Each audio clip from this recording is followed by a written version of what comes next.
Doctor द्वारा साईं बाबा की पूजा।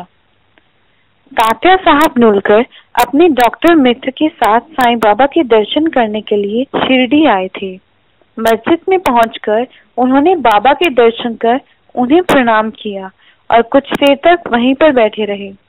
कुछ देर बाद बाबा ने उन्हें दादापट केलकर के पास भेज दिया। तब वह केलकर के घर गए। केलकर ने उनका उत्तम ढंग से स्वागत किया और उनके रहने की भी व्यवस्था करी। कुछ देर बाद जब केलकर बाबा का पूजन करने के लिए चलने लगे तो डॉक्टर भी उनके साथ हो लिए।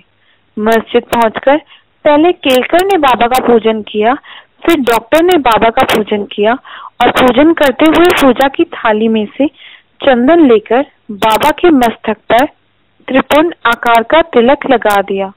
पर बाबा ने कुछ भी नहीं कहा। बाबा ने बड़े शांत भाव से तिलक लगवा लिया। वहां उपस्थित भक्तों के मन कांप उठे कि अब बाबा गुस्से में आएंगे, क्योंकि बाबा किसी को गंध लगाने नहीं देते थे। यदि किसी को लगाना होता था वह बाबा के चरणों में लगाता था। केवल महाल साप्ती की बाबा के गले पर चंदन लगाते थे। मस्तक पर तिलक लगाने का साहस आज तक किसी ने नहीं किया था।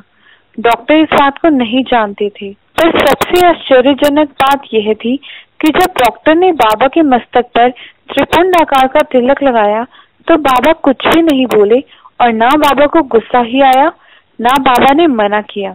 उस समय तो केलकर जी चुप रहे, लेकिन जब शाम को बाबा के दर्शनार्थ मस्जिद आए तो उन्होंने बाबा से इसका कारण पूछा। तो बाबा ने बोला कि डॉक्टर पंडित ने मुझे जो तिलक लगाया था वह मुझे श्री साईं बाबा समझकर नहीं लगाया, बल्कि अपने गुरु रघुनाथ महाराज को पेशवर कर समझकर लगाया था। उस समय उन्हें मुझ में अपने गुरु के दर्शन हो रहे थे, जिन्हें वे चंदन का तिलक लगाया करते थे। उस समय उन्होंने मुझे अपने गुरु के रूप में तिलक लगाया था। उस समय उनके मन में वही श्रद्धा और प्रेम भाव थे जो अपने गुरु के लिए थे। उनके इस श्रद्धा और प्रेम भाव के आगे मैं विवश था, तथा मैं भला उनको तिलक करने से कैसे रोक सकता था। साईं बाबा अपने भक्तों की इच्छा या भावना के अनुसार ही पूजा करवाते थे, या फिर किसी को स्पष्ट मना भी कर देते थे। तब किसी में इतना साहस नहीं होता था कि वह बाबा से इसका कारण पूछ सके, क्योंकि बाबा अपने भक्तों की भावना को पहले ही जान जाते थे।